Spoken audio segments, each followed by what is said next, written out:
Queridos, com muita alegria, quero saudá-los com a paz do Senhor. Amém.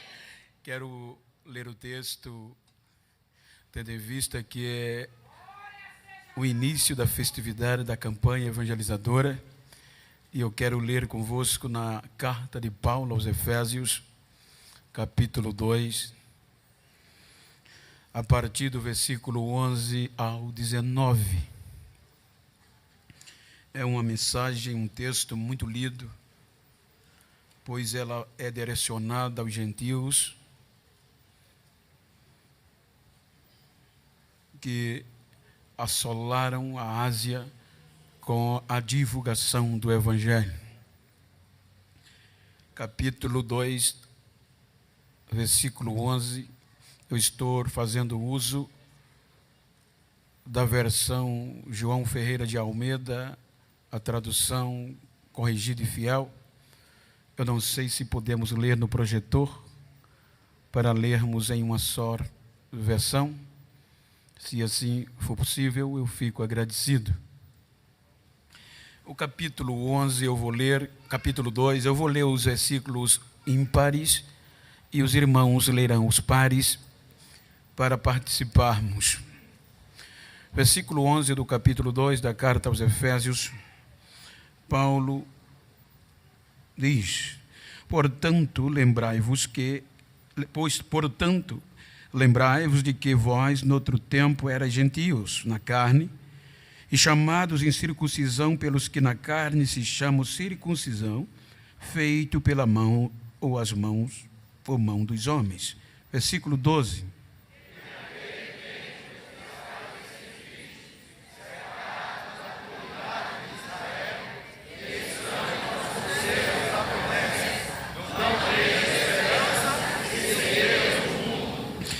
Mas agora em Cristo Jesus, vós que antes estavais longe, já pelo sangue de Cristo chegaste perto.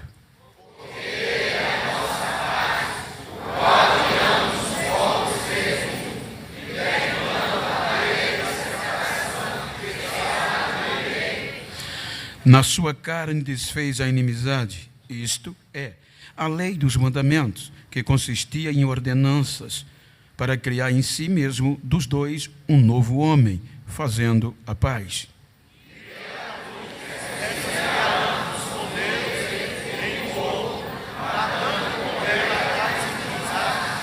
E vindo, ele evangelizou a paz a vós, que estavas longe, e aos que estavam perto.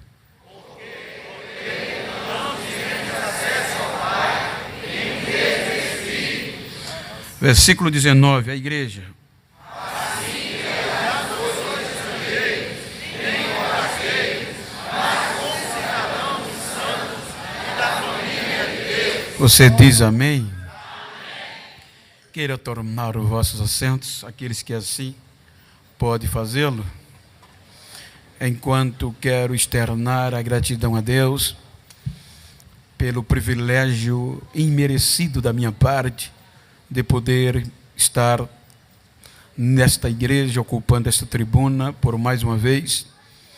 E quero agradecer ao meu amigo, pastor Roberto José, com a irmã Geraci, em nome deles, a todo o ministério, a igreja, que Deus vos abençoe. Reverencio os que estão na minha retaguarda, os obreiros, como também os que estão na minha vanguarda. Uma alegria, pastor José Carlos, quero parabenizar ao senhor, todos que com o senhor coordenam esta campanha, os que assim fazem acontecer. Parabéns por o trabalho, que é a ênfase do Evangelho.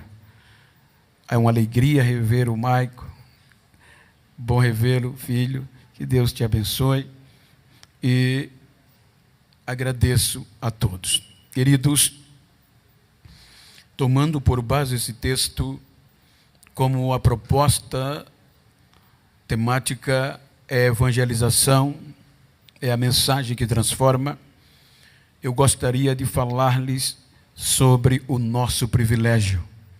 Privilégio, quando eu digo nosso, como gentios.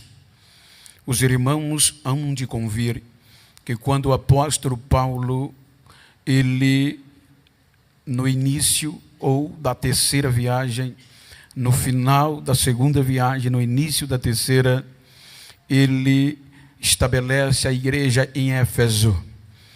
E os irmãos hão de convir que a igreja em Éfeso começa com 12 discípulos de João Batista, que não conhecia o batismo do Espírito Santo. Então, por meio do poder da pregação de Paulo, estes 12, com Paulo, Áquila e Priscila, eles começam a falar de Jesus em Éfeso. E a Bíblia diz, obviamente, que alguns estudiosos têm como figura de linguagem que a mensagem do Evangelho se tornou conhecida em toda a Ásia. Isso implica dizer que por volta dos anos 52 depois de Cristo, então a igreja, levada pelo poder da palavra, ela consegue atrair a cidade de Éfeso, que traz um prejuízo financeiro, tanto no contexto da idolatria por conta do templo de Diana, como em um contexto de magia, pois Champlin diz que os próprios mágicos, impactados pelo poder da palavra, eles traziam em praça pública os seus livros de magia, queimavam e confessavam Jesus como Salvador. Em contrapartida, observem que isto é uma igreja gentia. Cerca de 10 anos depois, Paulo está escrevendo a carta entre 62 e 63 aproximadamente, e ele vai trazer a memória de uma geração contínua acerca que eles não deveriam perder o que foi começado. Ele diz: lembrai-vos, pois, que em outro tempo vós eram gentios. Obviamente que eu quero falar-lhes sobre o privilégio que nós temos dado por Deus. Quando nós analisamos o termo gentil dentro de um contexto original, ele está vinculado a todas as nações, todos os clãs, todos os seres humanos, independente da sua família, que não faz parte de Abraão, que não nasceu no DNA de Abraão. Chama no original goi, que quer dizer gentios, povos, nações. Então, quando nós analisamos o privilégio bíblico e o investir de Deus na obra evangelizadora, é tremendo. Vou falar que Deus investiu na evangelização 77% dos capítulos da Bíblia com Israel e 22% na igreja. Ou seja, 1% sobrou. E onde está este 1%? A Bíblia diz, a Bíblia mostra 1189 capítulos. Quando nós analisamos a Bíblia, o capítulo 1 do Gênesis, versículo 26, mostra o ápice da criação. Façamos o homem a nossa imagem, a nossa semelhança. Capítulo 2 do Gênesis, versículo 8, plantou Deus o jardim, o chamou de Éden e pôs o homem para se relacionar com ele. Observem que a partir daqui a história bíblica nos conta que foi gerado um relacionamento íntimo entre o homem e Deus.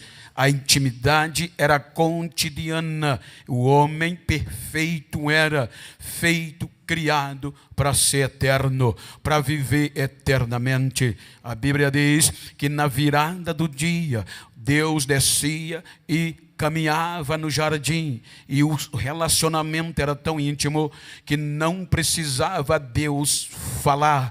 O homem já sabia pelo barulho das pisadas que Deus chegou. Ora, havia uma intimidade perfeita.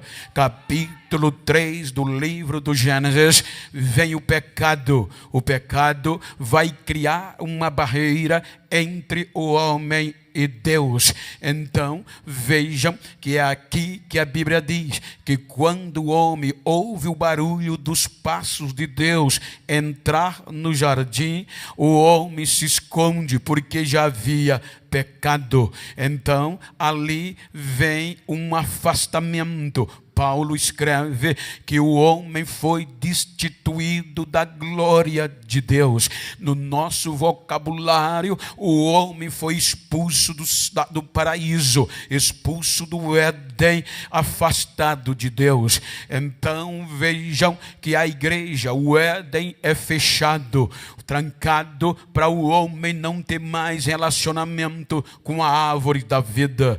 Partindo deste pressuposto, a Bíblia diz que o ser humano, o ápice da criação, o xodó de Deus, é agora jogado fora da sua presença. Então a lógica era para Deus desistir do homem logo ali, mas a graça de Deus dá uma oportunidade ao homem. Então Deus o expulsa da sua presença, mas não desiste dele. Capítulo 4 do livro do Gênesis, a Bíblia fala da consequência do erro. O homicídio vem e separa a família.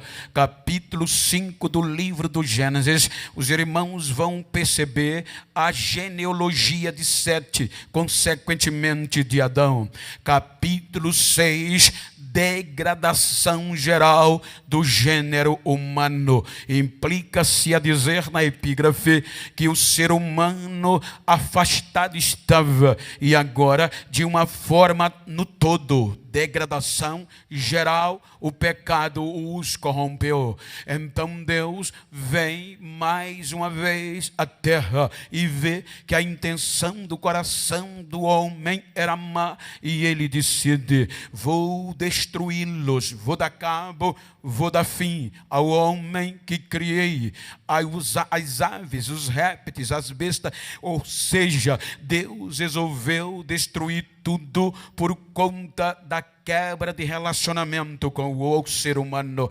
Portanto, Deus no capítulo 6 estabelece e decreta a sentença: destruição cabal. Portanto, quando tudo estava já decretado, deferido, a nossa condenação, a graça vem de novo, e pela graça Deus vai preservar 8 almas, e Noé acha graça aos olhos de Deus. Então o dilúvio vem no capítulo 7 do Gênesis, o devastar do dilúvio.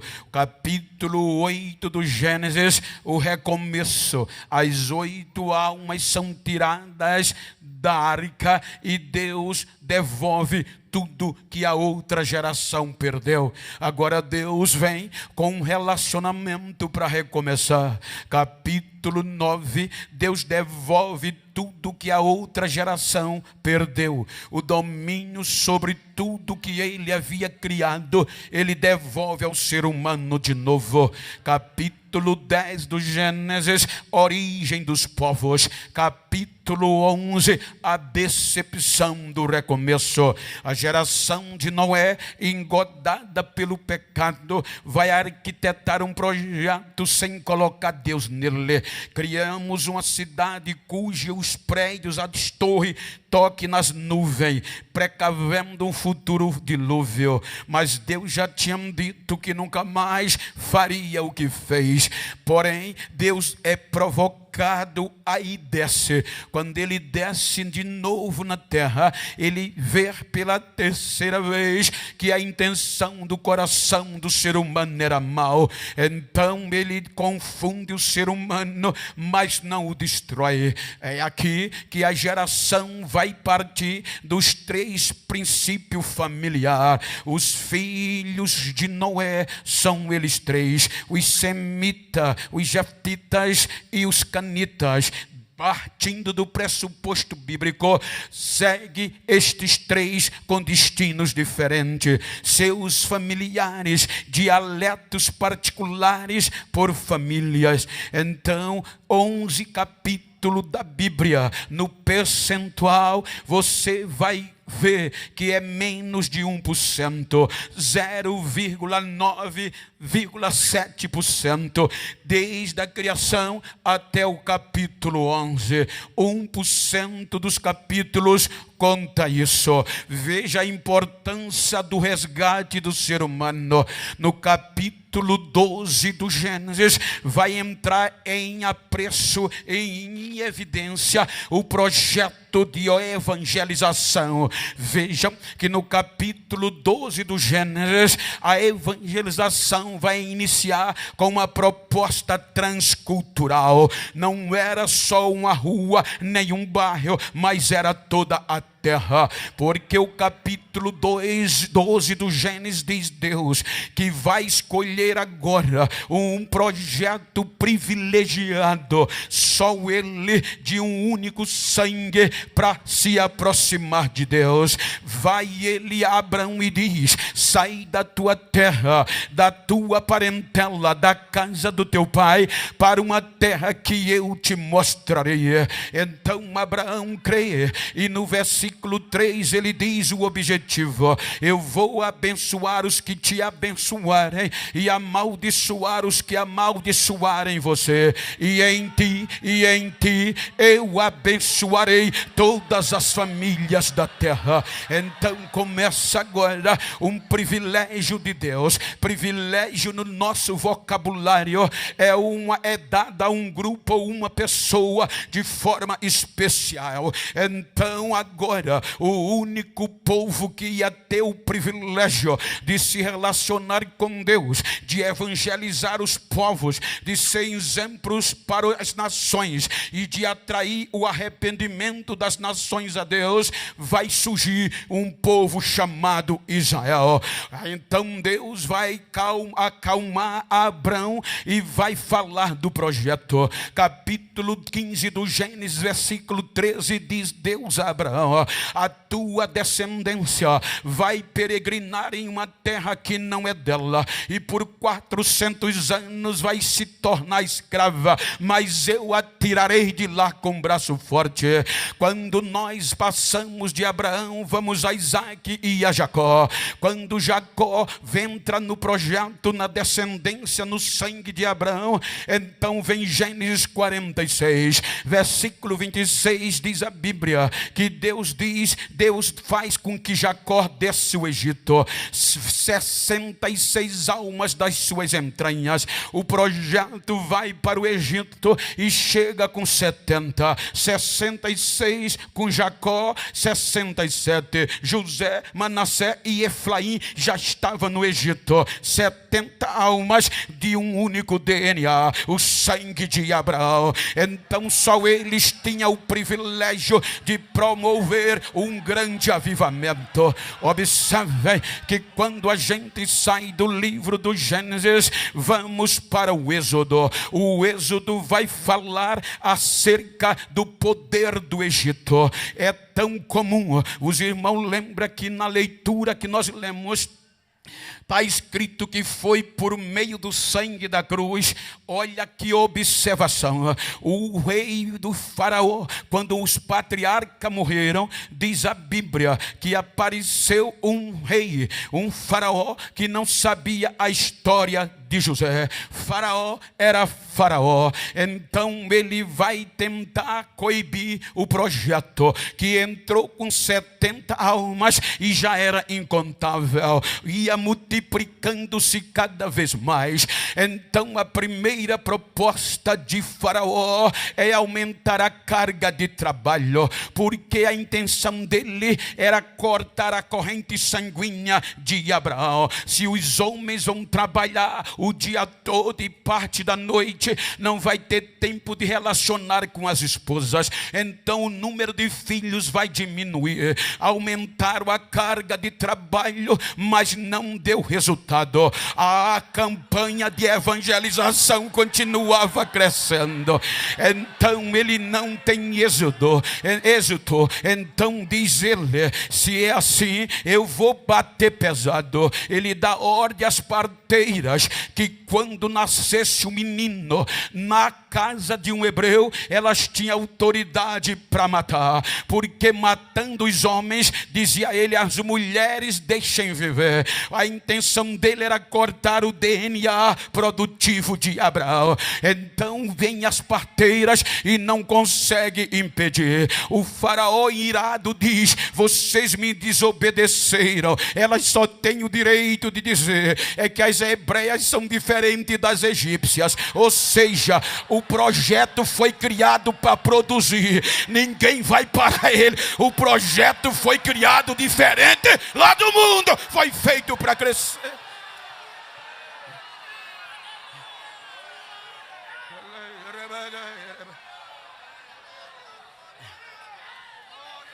Então não consegue. Aí ele vai dar o golpe de misericórdia.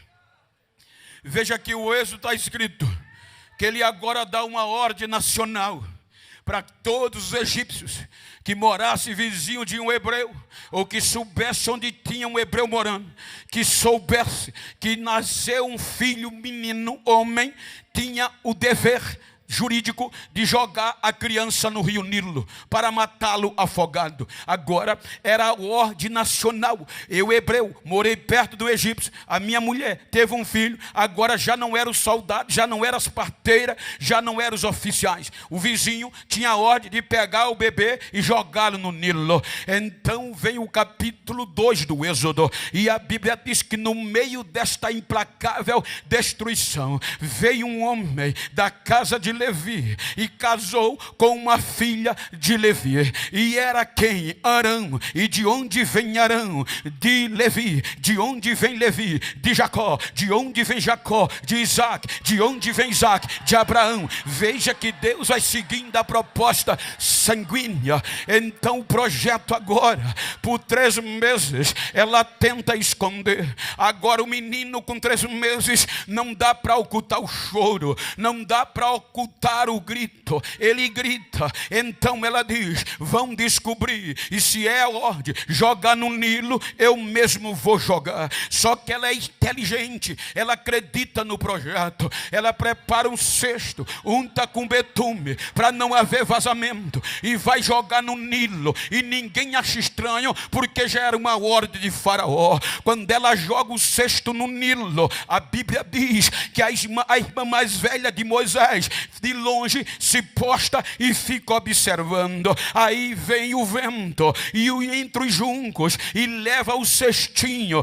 direto para o balneário da filha de Faraó, aonde ela tomava banho. Quando ela vê o cesto, que as moças olham, é um menino. Veja que elas já identificaram: este menino tem cara de crente, este menino é dos hebreus, não tem como ser diferente, este menino é um projeto.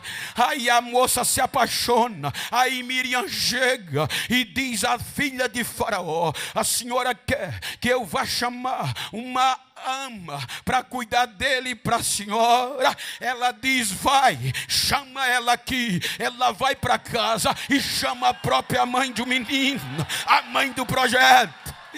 Quando ela chega, a filha de Faraó diz: leva ele contigo e cria ele para mim, e eu vou bancar, eu vou te dar um bom salário. Ou seja, Faraó queria parar a campanha, mas ele agora é quem vai patrocinar, ele agora é quem vai pagar os custos do projeto evangelizador.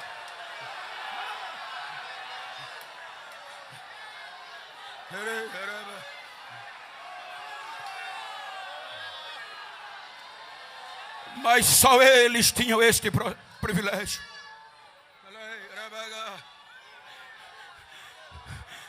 Êxodo.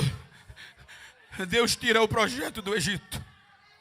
Capítulo 14. capítulo 24. O projeto já está indo rumo à liberdade, rumo na promessa de uma base missionária.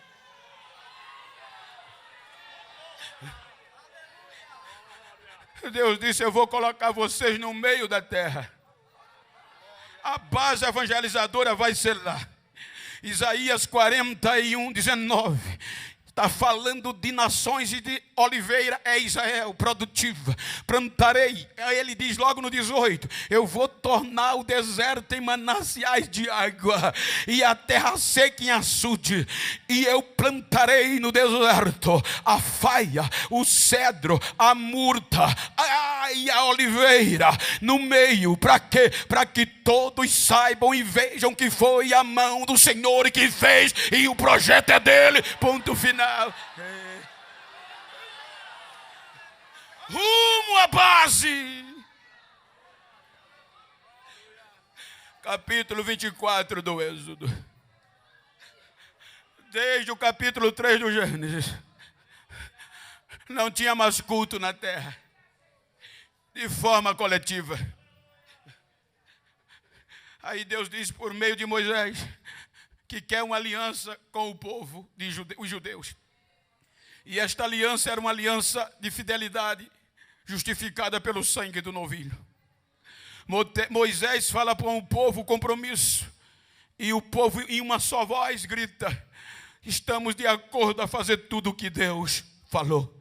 Agora tem uma aliança. Quando tem uma aliança, aí Deus vai agora querer andar no meio do projeto, da campanha. Sem ele não anda.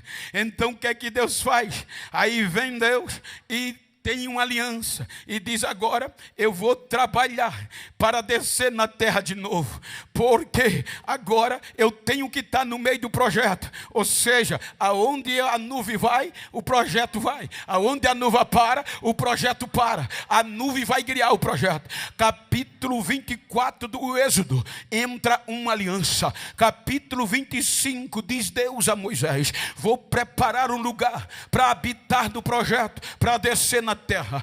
15 capítulos se passa do Êxodo, vamos para o 40. Êxodo 40, 20, 33 está escrito: acabou Moisés toda a obra do tabernáculo. Versículo 34, fizeram um culto. A campanha, o privilégio, fez um culto, e a glória de Deus desde o Gênesis não descia, agora desce no meio de Israel. A Bíblia diz que a glória encheu a tenda, que nem o pastor Moisés podia entrar, porque a glória de Deus encheu o tabernáculo e não tinha espaço para mais ninguém. O projeto vai desenvolver.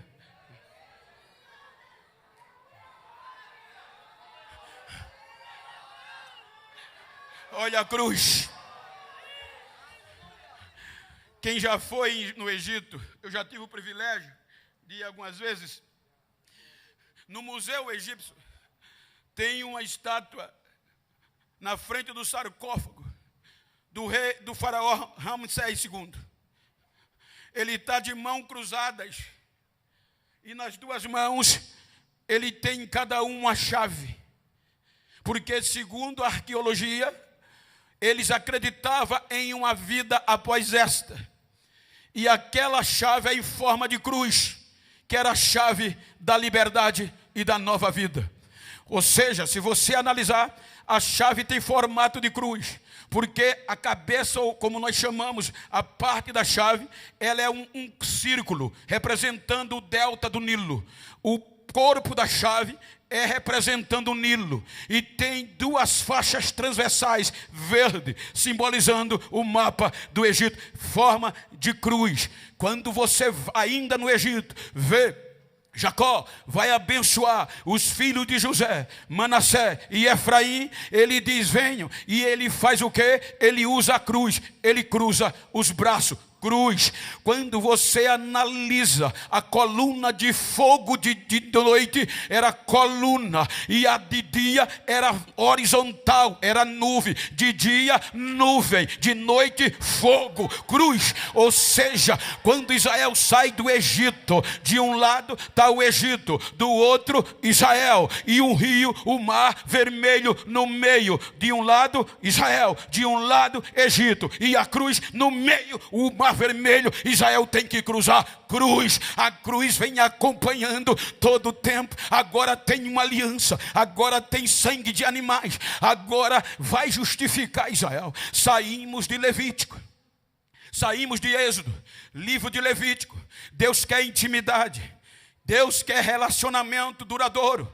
Ou seja, Levítico capítulo 2, versículo 13, disse Deus a todos os líderes de Arão, os coordenadores, digamos assim: todas as ofertas que vocês oferecerem do meu povo, vocês coloquem o sal da aliança do Senhor. Porque vejam que quando as irmãs querem colocar algo para durar mais, sal, conservar, sal. Hoje tem geladeira, mas quando não tinha, era o sal, pendurava num gancho. Quantas vezes mamãe dizia: vai filho pegar o charque, estava pendurado, a carne de boi, comprou sal para durar, para conservar. E aqui na época o sal tinha esse valor em aliança. Por exemplo, conheci pessoalmente pastor Zé Carlos hoje.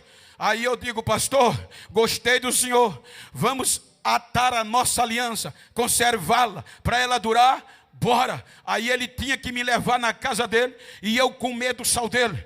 Para a semana, ele ia em Maceió, comia na minha casa e comia do meu sal. Quando ele comesse do meu sal, a gente apertava a mão e dizia: nossa aliança, nossa amizade está conservada, é duradoura pelo sal. Então passou o tempo, passaram anos. Se o Salatiel dissesse: Zé Carlos, eu não acredito na aliança como você tem com Genival, ele não precisava justificar, ele só precisava dizer: há sal entre nós. Já calava ele, é duradoura, é inquebrável, é conservada pelo sal. Agora Deus tem aliança com sal, com a que sai do Egito. Esta aliança é quebrada em número 14, medo da terra, medo do gigante. Aí Deus diz: esta geração não entra na terra que eu prometi. Olha o investimento de Deus neste povo. Diz: exceto Josué e Caleb.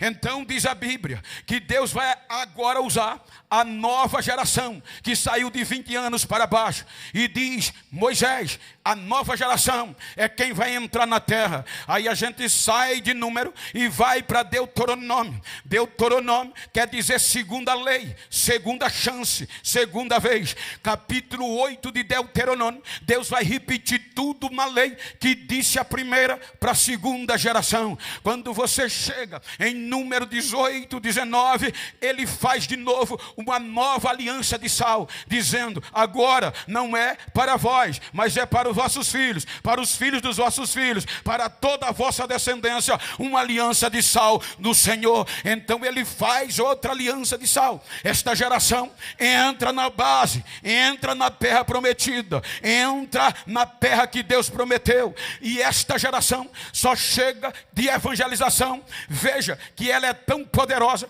que quando ela vai entrar em Jericó, no prostíbulo, o nome de Deus já estava divulgado. Por isso que Raabe diz aos espias: ninguém tem mais ânimo aqui em Jericó, nem em adjacência. O que é que houve? É que nós sabemos quem é o Deus de vocês, como ele abriu a água do Mar Vermelho para vocês passar, como ele destruiu os piores exércitos de Sion e Og. Então todos aqui sabem que o Deus de vocês é Deus em cima no céu e é Deus embaixo na terra. Ele é Deus. Esta geração só chega no capítulo 2 de Juízes.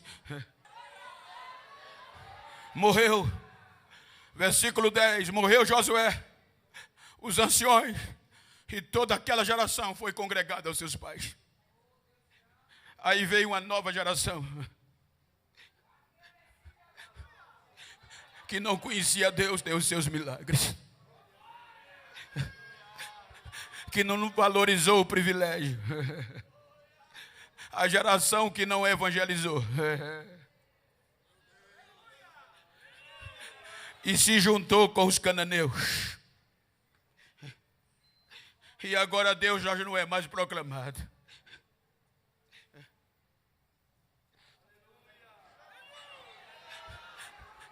O livro dos Juízes termina dizendo que eles não tinham coordenadores, eles não tinham rei, eles não tinham líder, e faziam o que queriam. Quando entra no primeiro livro de Samuel,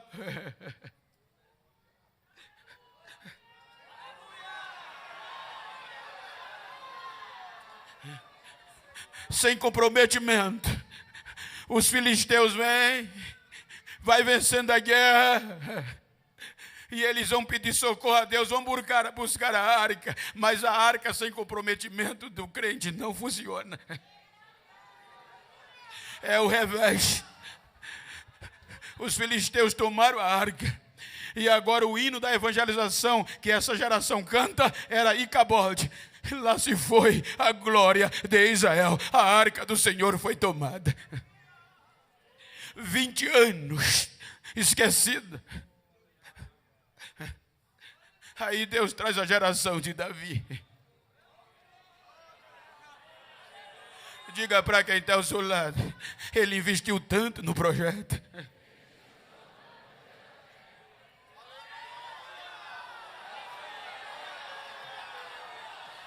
Só Israel tinha direito, só os judeus. O próprio Deus disse: vocês não podem se misturar com os gentios.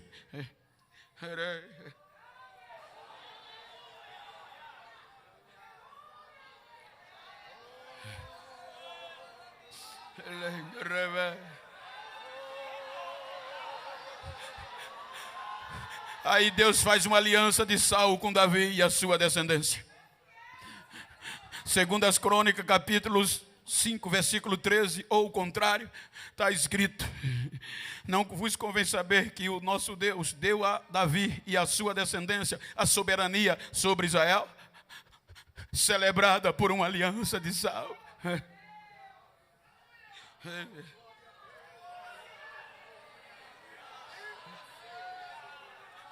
Davi traz a arca de volta. Davi conquista Jerusalém. Agora o projeto tem uma base. Agora o projeto Israel evangelizador tem uma cidade murada, respeitada. Davi passa, Salomão vem. E Salomão vai fazer que Deus more na terra. A Bíblia diz que Salomão faz um templo lindo, uma base, cujo nome de Deus ia ser tão glorificado que até os não crentes mandavam ouro, mandava prata, mandava madeira para contribuir com o projeto missionário evangelizador. Quando o templo é inaugurado, Deus gostou tanto que disse, segundo as Crônicas 7:16, Salomão, eu vou morar aqui agora. Eu vou perpetualmente, os meus ouvidos estarão atentos e os meus olhos fitos neste lugar, porque eu resolvi morar neste lugar para sempre, Salomão.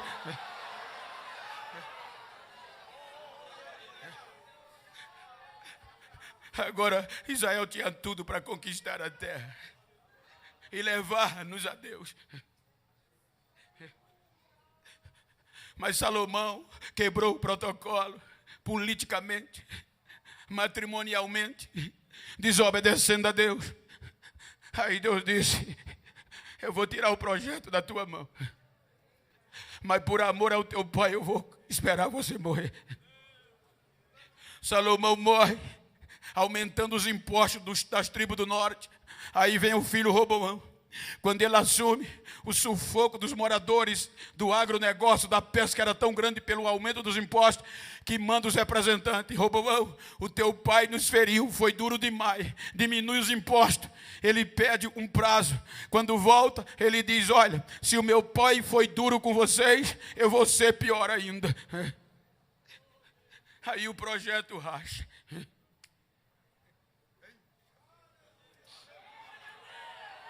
O projeto se divide. E um projeto dividido não foi para isso que ele foi criado. É um projeto só.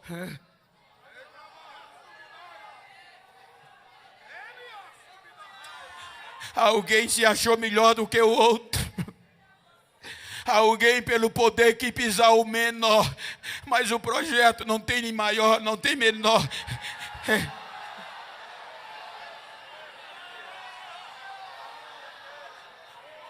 10 tribos vão para o norte. Já não podia vir mais adorar em Jerusalém. Aí vamos adorar bezerro de ouro e não mais a Deus. Aí os assírios vêm e os levam escravo para a Síria. Os sírios detonam o norte e a vergonha no norte vem. Perderam a liberdade, mas a base ainda estava de pé. A base não aprendeu e deixou de adorar a Deus. Veja que eu disse que em capítulos foi 70% de investimento. Aí Deus envia os profetas para advertir. Isaías vem.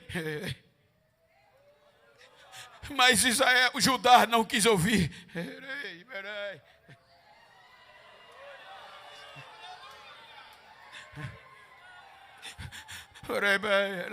Isaías pregou. Quem deu crédito à minha pregação?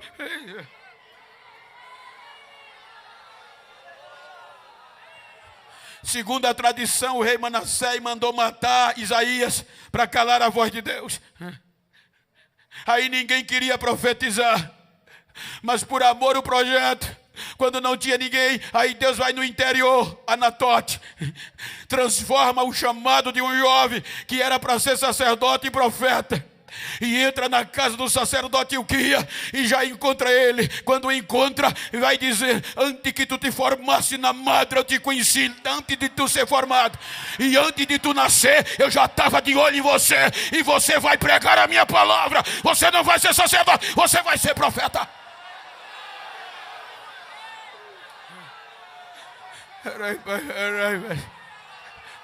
Jeremias entra, mas não era ouvido. Aí os caldeus vêm. Jeremias 52:13. Destrói a casa dos poderosos. Destrói as casas dos reis, dos nobres. Derruba a base missionária e queima. Que era o templo. Queima os muros. E leva os cativos como escravos. Olha para quem está ao teu lado, diga: evangeliza, crente.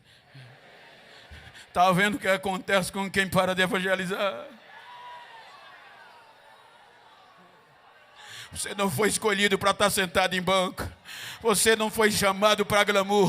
Você foi chamado para gritar: arrependam-se, arrependam-se, que o dia está chegando.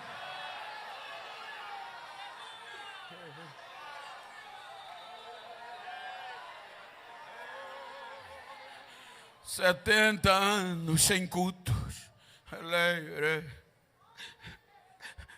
Salmo 137, eles acordam um dia lembrando do projeto.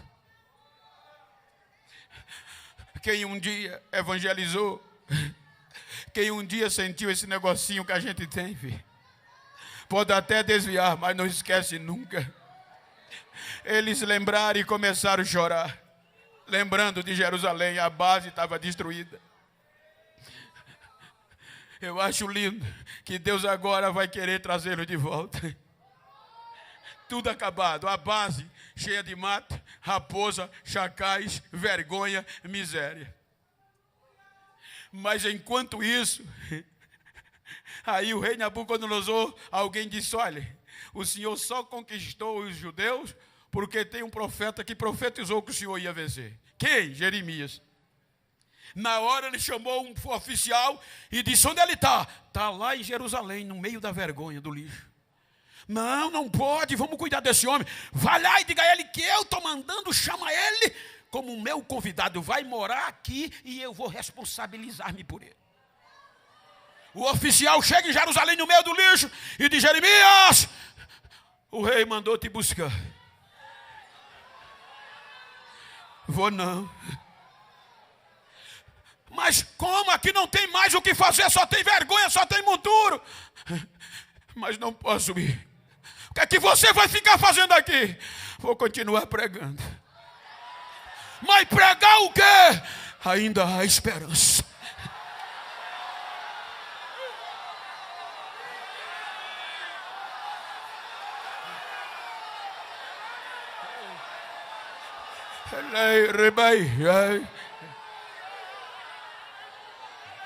Quando eles se arrependem, aí olha o que é que Deus faz.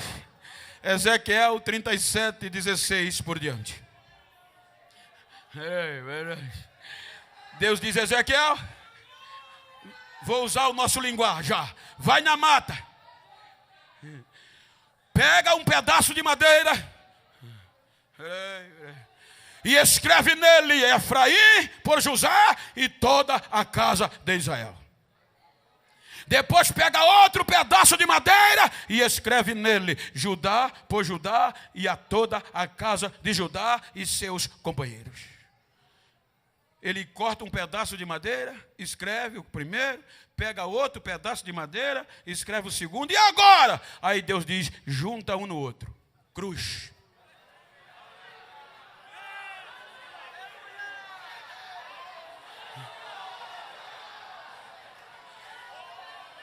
E sai caminhando no meio do povo, conjecturando. Vai Ezequiel com a cruz arrastando, escrita o que eu falei. E Deus disse: quando eles te perguntar, tu não vai nos explicar o que quer dizer, o que significa. Você diz: assim diz o Senhor, eu vou levar vocês de volta, mas vai ser uma madeira só na minha mão. A partir de agora, ninguém para voltar vai ter que ser unido, vai ter que ser uma madeira só. Ou seja, ninguém é mais poderoso que ninguém, ninguém é melhor que ninguém, ninguém é mais bonito que ninguém. É uma madeira só, é uma madeira só, é uma madeira só, é uma madeira só.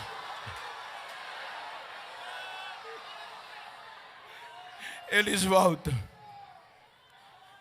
Não tiveram recursos financeiros e nem ânimo para recomeçar a base.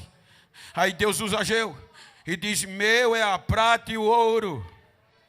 Eu vou estremecer as nações, porque eu fiz uma aliança com vocês quando eu tirei vocês da casa do Egito, da servidão. E o meu espírito não posso tirar por causa desta aliança. Então recomece, que a glória da segunda casa vai ser maior que da primeira. Recomeçaram. 430 anos antes de Cristo, o último profeta do Velho Testamento, Malaquias, se cala a Deus pela dureza dos judeus. Vem o período intestamentário. É quando os gregos macedônios implementam o período helenista por meio de Antíoco Epifânio. Agora os judeus vão ter que cumprir tanto na arte como na cultura, quanto na literatura e na religião, a cultura grega, adorando os deus Zeus do grande templo do Olimpo de Roma. Então vai se afastando Israel de Deus. Aí vem os romanos, cerca de 64 anos, salvo engano, antes de Cristo. E agora vai predominar os sacerdotes politicamente. E agora os sacerdotes eram por jogo de interesse para não perder o cargo. Agora já não tinha mais aquela chama de atrair as nações. Vejam que é neste período que a segregação aumenta. Em vez deles atrair as pessoas a Deus, eles afastavam com as suas tradições. Por isso que os templos tinham culto glorioso, cheio de grandes ofertas. Mas na porta do templo, pouco abaixo no tanque, nas ruas de Jerusalém, marginalizados, sem ter direito a uma oração, porque ninguém falava mais de Deus. Aí Deus diz: eu enviei os profetas e eles mataram. Enviei mensageiros e eles apedrejaram. Agora eu vou investir o melhor que eu tenho.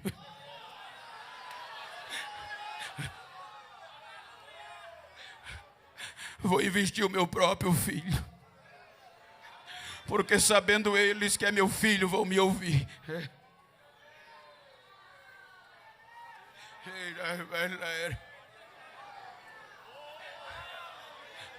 Ele veio para os que eram seus.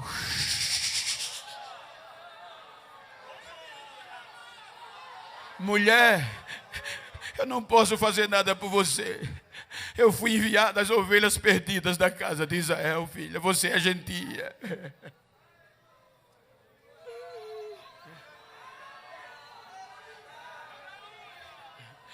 Romanos capítulo 10 é uma carta aos gentios. Efésios capítulo 2, Paulo está falando dos judeus e gentios. É aqui que Paulo faz menção de Isaías. Paulo diz, irmãos, Israel não pode ter desculpa porque vocês entraram. Porque ele rejeitou a justiça de Deus seguindo a sua própria justiça. Ele disse, Israel ouviu os profetas, mas não acreditaram. E o projeto era de evangelização. Agora, como evangelizar que não tem quem pregue? Como enviar se não tem quem envie? Como vão crer se não ouvir? Se o ouvir vem pela palavra de Deus.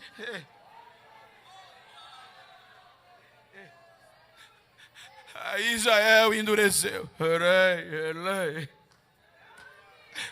Quando Israel endureceu, aí Deus olhou para o zambujeiro. E quando Israel, Paulo, Romanos 11, 17, se alguns dos ramos da oliveira se quebraram, oliveira produtiva, verde, podada, cultivada, zambujeiro, não era cultivada, crescia silvestremente, em cima das montanhas, o fruto pequeno, ninguém, não prestava para nada, as folhas maior do que a árvore, improdutivo.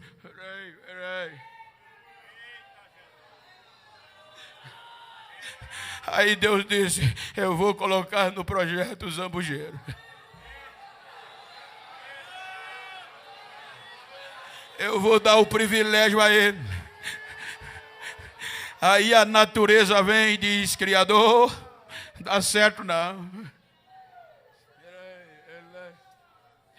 Romanos 11, 24. Se tu fosse cortado do natural zambujeiro e contra, o voto da natureza foi contra a gente, a própria natureza. A natureza, só Deus. Você vê um país de primeiro mundo, com toda a tecnologia avançada, a inteligência artificial, está vindo o furacão. Como é que vai parar? Não tem, é a natureza, tem que sair da frente. Agora o voto da natureza, quando Deus disse, vou colocar os zambujeiros no projeto, os gentios. Aí a natureza disse, dá certo não. Porque ninguém inteligente e criador pega uma árvore improdutiva e enxerta na que produzia. Porque o enxerto não é para produzir, é para reproduzir. O enxerto é feito naquilo que produzia e parou de produzir. Por isso que Paulo, Romanos 11, 25, ele diz que Deus endureceu o coração de Israel para nós entrarmos. Então Deus vai pegar o improdutivo. E agora, para colocar o improdutivo, o que é que vai acontecer? A gente não tem sangue de Abraão. A natureza diz, não vai dar certo.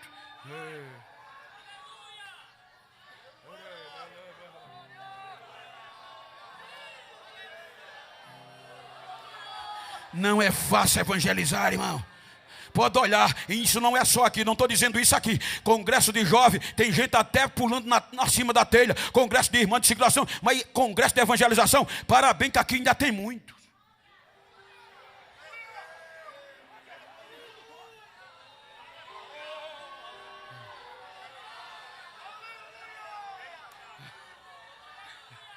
A natureza disse, não vai dar certo. Mateus capítulo 1, versículo 1. Geração de Jesus Cristo, filho de Davi, filho de Abraão. Ele veio para restaurar os filhos de Abraão. Mas eles rejeitaram. E agora Deus quer unir. A cruz de Ezequiel era unir judeu do mesmo sangue, Efraim com Judá. Agora Deus quer unir os gentios com os judeus. Aí a natureza diz, não tem compatibilidade sanguínea. A cruz de Ezequiel não vai resolver. Aí Paulo, Romano 8, versículo 31. Se Deus é por nós, quem será contra nós? Aquele que nem mesmo a seu próprio filho poupou.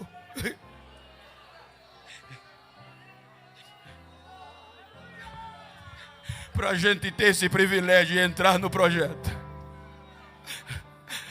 precisava uma cruz mais poderosa do que Ezequiel carregou. Precisava um sangue mais forte do que o sangue de novinho. Porque na razão Deus estava cometendo loucura, mas a loucura de Deus é mais sábia do que a sabedoria dos homens.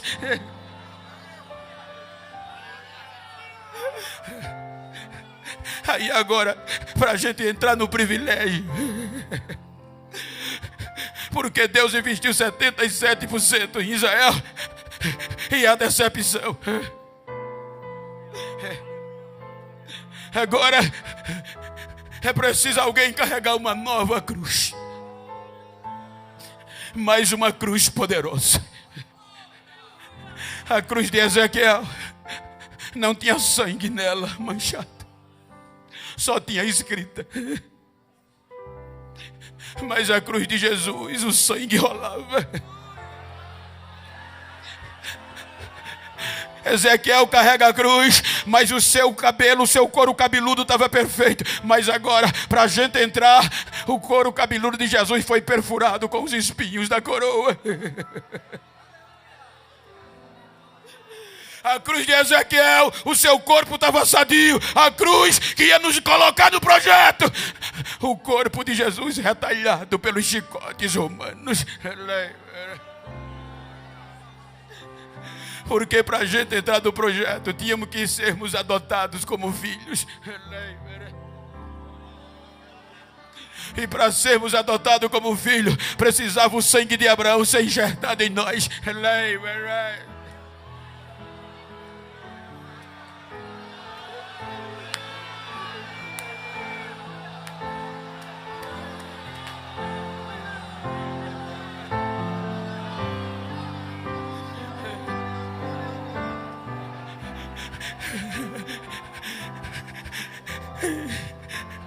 Ele cruza a Via Cruz no alto do Gólgota, para todo mundo ver e ouvir.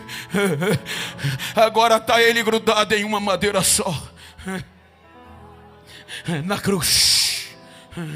E no alto da cruz o brado vem: Pai, está pago, Pai. Agora o inferno não vai mais parar o projeto, Pai. A porta do inferno não vai prevalecer contra a minha igreja, Pai. Em Tuas mãos eu entrego meu espírito, Pai. Está feito. Os gentios agora podem entrar no projeto, porque o meu sangue é derramado por eles.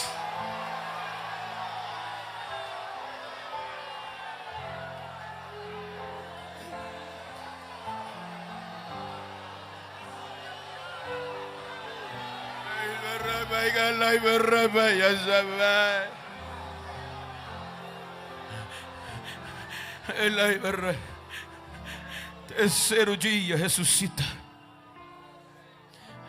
Agora olha o nosso privilégio. Desde o capítulo 6 do Gênesis até aqui, Israel com todo o glamour, projeto eleito, não teve o privilégio que a gente tem. Está ele subindo os céus e diz à igreja: ficai em Jerusalém. Mas como que aqui quase tudo deu errado? Até que do alto seja revestido de poder. Bem baixinho, por favor. Ficai em Jerusalém e sereis minhas testemunhas. preguem a toda a criatura. Quem crê e for batizado será salvo. Ele sobe aos céus. Inventaram a notícia que ele não ressuscitou. A represária. A igreja é oprimida e se tranca.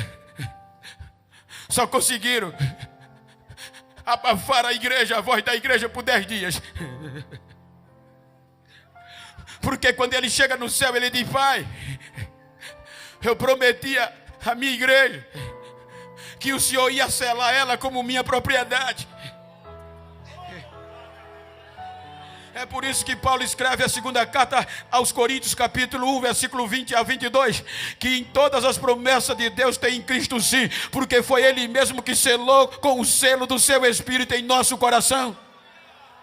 Agora está toda a igreja amedrontada, represada, mais alegre. Ela não vai continuar. Já morreu, acabou. Aí, Pai, eu prometi que o Senhor ia derramar do seu Espírito para a minha igreja. E não é para como Israel vinha e voltava. É para ficar com ela até o dia do arrebatamento, até o dia do casamento, até o dia que eu vou buscar.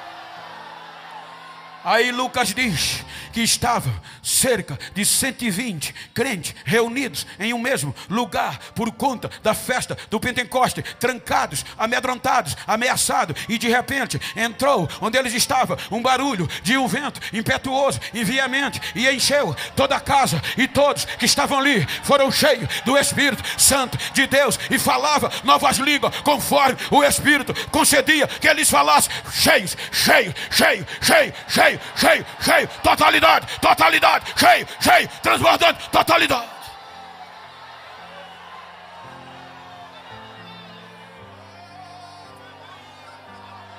Só Deus faz isso.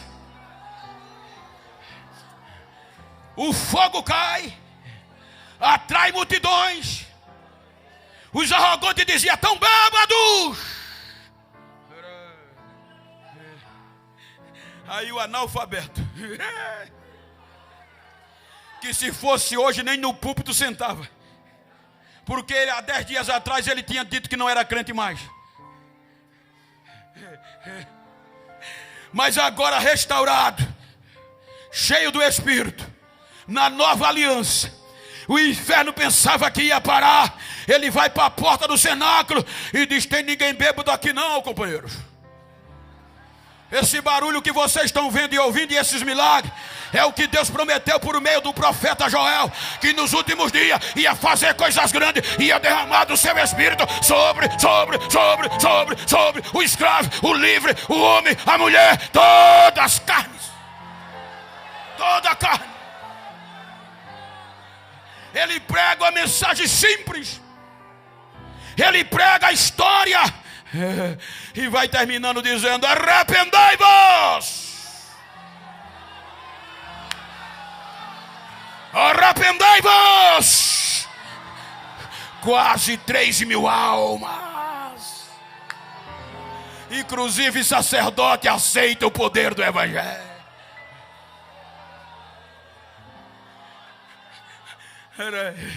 Aí olha o privilégio que veio até a nós. Pedro não quis nos colocar com o cesto que desceu do céu, ele rejeitou. Aí Jesus salvou Paulo: você vai agora recrutar os gentios e eles vão levar a minha palavra. Eu vou pedir para um obreiro ler aqui, para eu recitar, só para você dar glória. Romanos 8, versículo 15 por diante, até o 18. Leia aqui rapidinho, para concluir. Romanos 8. Você vai recitar, já que não tem como ir para o telão. Pena, né? Evangelização. Vamos lá. Só um instante. Paulo está dizendo para os gentios, dizendo: tenham medo não. Por quê, companheiro? Bem alto. Porque não recebeste o espírito de escravidão, para outra vez estardes com medo ou temor. Mas recebeste o espírito de adoção de filhos, pelo qual clamamos: Abba, Pai. Prossegue. O mesmo Espírito testifica com o nosso espírito que somos filhos de Deus. Ora, se nós somos filhos, somos logo herdeiros de Deus e co-herdeiros de Cristo. Se é certo que a dificuldade vem e padecemos para evangelizar aqui, para que também com Ele sejamos glorificados, porque estou certo, disse ele.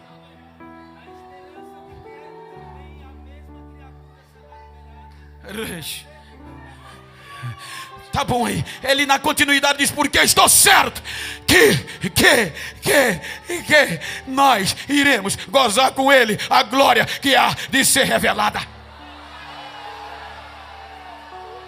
Então diga para quem está ao teu lado: não sou mais escravo, sou filho. Sou filho.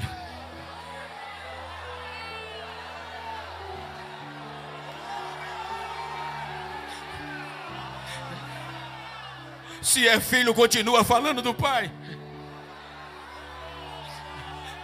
Efésios capítulo 2, nós lemos: lembrai-vos que em outro tempo vocês eram gentios, estavam no mundo sem paz, longe, afastado das alianças e das promessas de Israel. Só eles tinham direito. Mas agora, pelo sangue de Jesus, vocês que estavam longe chegaram perto, porque Ele é a nossa paz. Ele destruiu a parede da separação dos dois. Ele fez um povo só, e não há mais diferença entre judeu e entre gentio. Ou seja, pela cruz Ele desfez toda a inimizade. Quem foi alcançado pela cruz? Então fique de pé por um instante.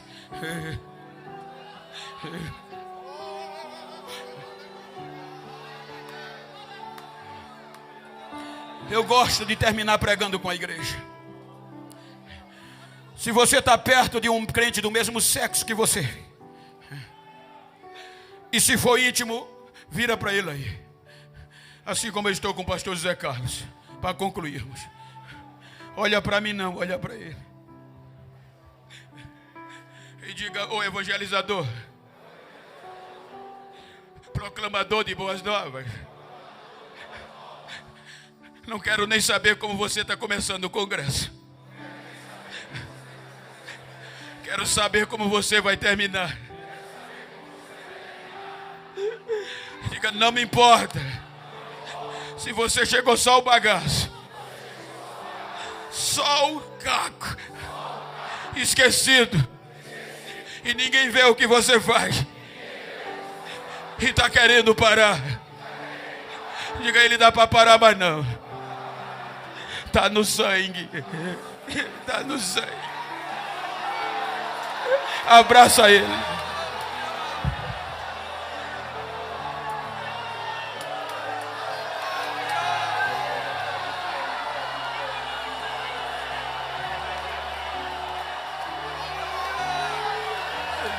Às vezes dá vontade de parar, mas não dá mais para parar.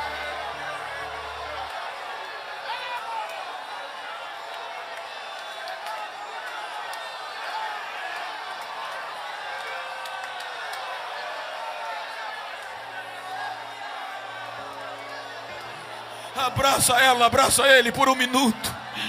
Vai, chora um pouquinho com ela, chora um pouquinho com ele. Talvez ele chegou aqui arrebentado, querendo parar. Repete para ele: já está no sangue, meu filho. Não dá para parar mais não. Quem pensou que você ia parar vai ter que te engolir, a gritar: arrependam-se, arrependam-se, arrependam-se. Aleluia!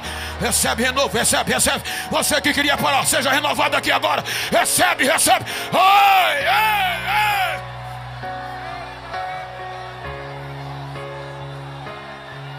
Você sabia que a livraria Arca Missionária vai até você?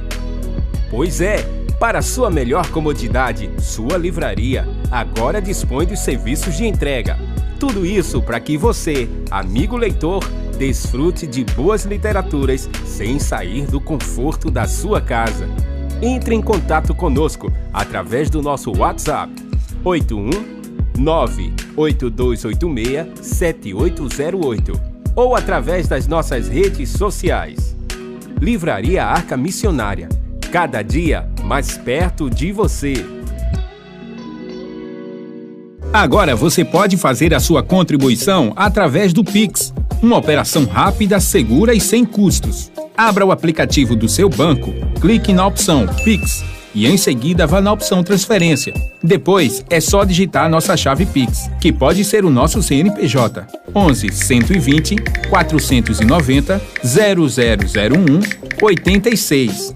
Nosso e-mail contribua@eadalp.org.br ou nosso celular 81 98883 2755. Verifique se a contribuição é para a Igreja Evangélica Assembleia de Deus em Abreu Lima, Pernambuco. Confirme a transferência e depois siga o procedimento do seu banco. Anote nossas chaves Pix para não esquecer. CNPJ 11 120 490 0001 86. E-mail contribua@iadalp.org.br. Celular 81 98883 2755. Você está contribuindo para o crescimento da obra de Deus.